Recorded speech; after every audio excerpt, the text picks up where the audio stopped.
Hi guys, welcome to another video of hidden crypto gems. In this video, I will be talking about why I'm going to invest in Portal, and why Portal is a DEX that Bitcoin needs.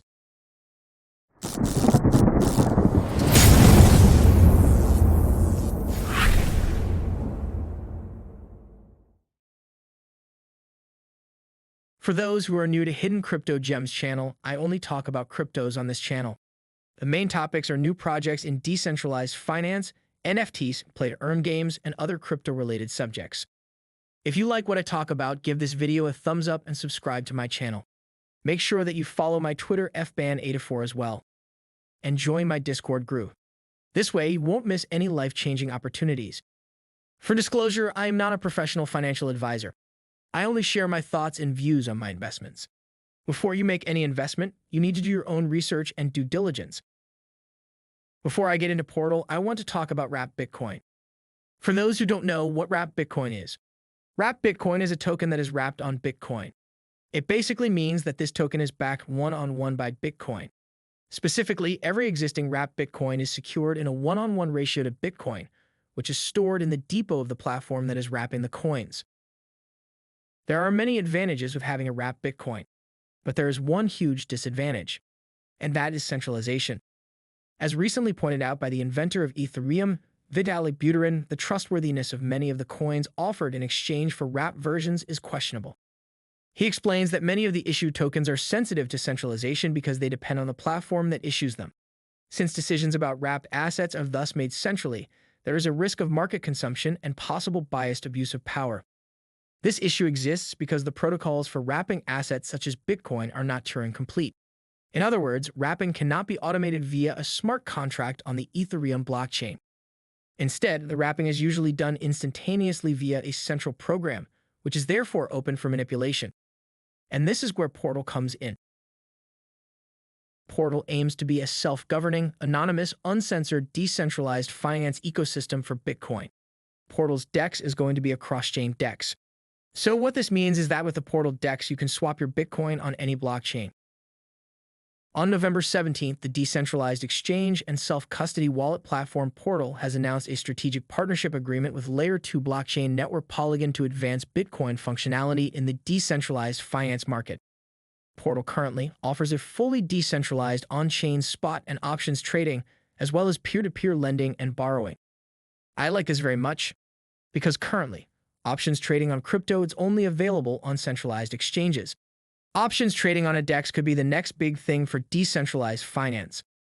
This partnership between Portal and Polygon is expected to expand user capabilities by enabling zero-knowledge swap functionalities for Bitcoin and wrapped BTC. And in addition to Polygon operating a liquidity-supporting node on Portal DEX. At the same time, its Layer 3 technology, Fabric, enables the deployment of specific smart contract functionalities such as staking and liquidity. Portal's cross-chain DEX built on Bitcoin has been specifically developed a thing that enables atomic swaps between Bitcoin and other crypto assets quickly, securely, and privately. Portal aims to offer the appropriate speed and liquidity provided by centralized platforms, while also ensuring the trust minimization guarantees of Bitcoin.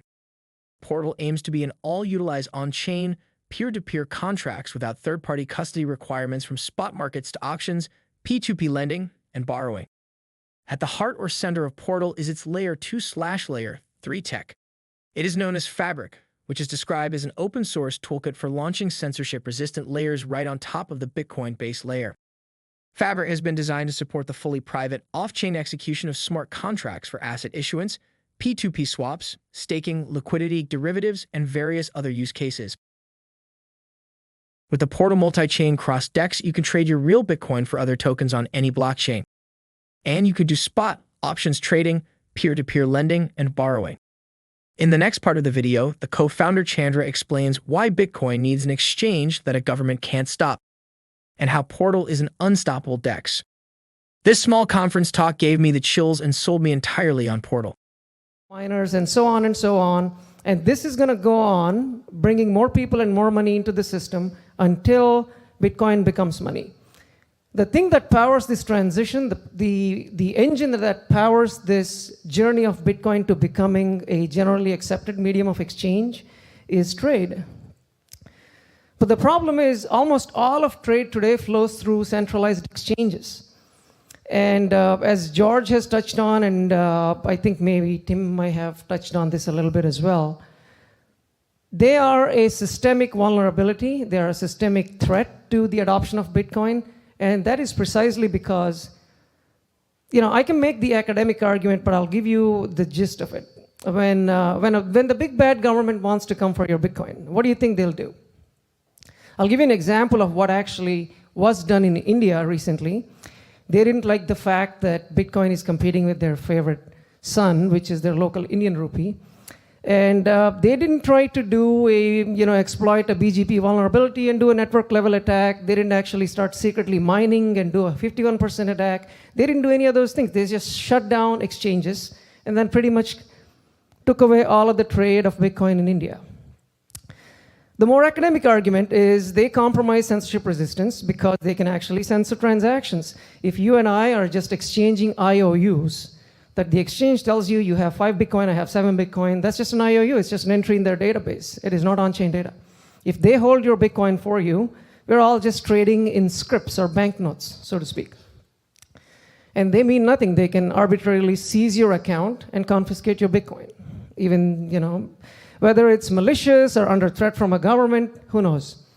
The second thing is decentralization. If these big economic nodes start to hold a lot of users' Bitcoin in custody, and if they're the only ones, or maybe at least one of the few that are accepting Bitcoin, the one who accepts Bitcoin, the merchants are the ones who enforce the rules. And those who enforce the rules get to change the rules. So this makes a situation like the New York Agreement, where a bunch of big players got in a room and decided to change the rules of the protocol, much more likely, and it's also going to make it more likely to succeed. From a user perspective, nobody wants to remember like 17 different login credentials, passwords, two-factor auths on like a whole bunch of devices. It's not a good experience, but that's the best we got. So what do we do? Do we do decentralized exchanges? Well, the good news is they've been dead on arrival. They've never taken off. This is the volume of DEX trades versus centralized exchanges. They've never actually exceeded 0.05% of centralized exchange trade volume. Intuitively, most of you who've ever tried to use decentralized exchanges know this, that the experience sucks. And why does it suck? Well, they have no good wallet integration. They can't do trades of assets across chains. They're prone to front running and order cancellations, et cetera, because they expose the order data at every node. On-chain transactions, they're very slow, bad UX, they're messy, and rightfully, they haven't taken off. So should we just try to fix the DEXs? I actually think we should be done with DEXs and move on. And the reason why is we don't really need decentralized exchange. What we need is trust-minimized exchange. The problem with centralization is that for a fair exchange, you and I need to give our asset custody to somebody else who then facilitates that swap. The problem when you decentralize the exchange is that you lose the benefits of centralized exchanges like speed, liquidity, user experience. And those are why we even go to an exchange in the first place. So with DEXs, you get trust minimization, but you lose everything else. That's kind of not the point. In fact, we want to preserve these benefits of centralized exchanges. Right? It's a two-sided marketplace. More buyers on one side, more sellers on the other side. Each side benefits the other. That's the classic two-sided network effect. In fact, it's the prototypical study of network effects in economics. We want to preserve that. We want to just trust minimize that process. And how do we do that? Do we have the tools? Bitcoin is the uncensorable money of the future. Bitcoin has a lot of complex and powerful functionality, but it is not easy to access in a lot of cases. As a globally distributed system, has certain constraints in terms of how much data can be crammed into that global system. So generally, the best design approach is to build layers on top of Bitcoin, so you're not polluting that database over time. And that's where Portal comes in. We've built a self-sovereign wallet where you control all of the keys for your own assets. We've also built a peer-to-peer exchange directly integrated into the wallet, which enables you to offer your assets up for trade for any other asset that's available in the market. With Portal, we wanted to build a privacy-preserving solution. We didn't want user data on the chain, which is going to last for a long time, so we decided to use an off-chain solution. With an off-chain approach, we can actually preserve the privacy of our users. And one of the goals, obviously, of Bitcoin and decentralized finance in general is to give the common man access to this powerful technology. And when you cram everything into one database like Ethereum does, you're going to end up with very, very high transaction costs. So by separating things out into an off-chain transaction and building things in a layered approach, we can not only reduce costs, but make things faster and more private for the average user.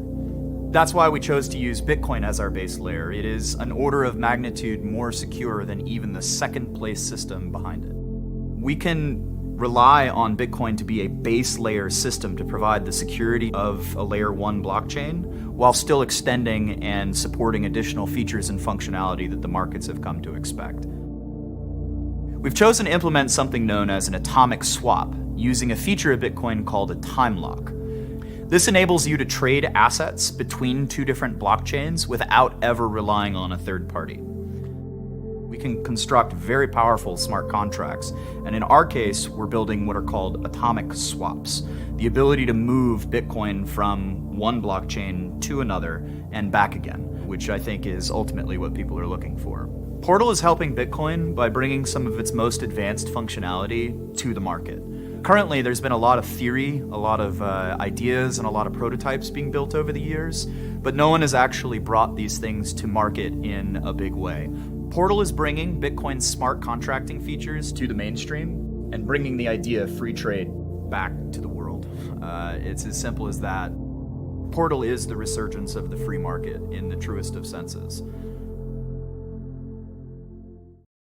So this was my take on Portal. I hope you liked it. What did you think of Chandler's talks?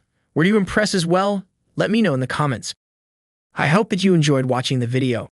If you do, then give this video a thumbs up and subscribe to my channel for more updates on Portal. If you want to watch more of that conference talk, you can find the link in the description. Make sure to follow me on Twitter FBAN84 and join me in the Discord group for more crypto updates and new projects. For now, have a nice day and see you at my next video.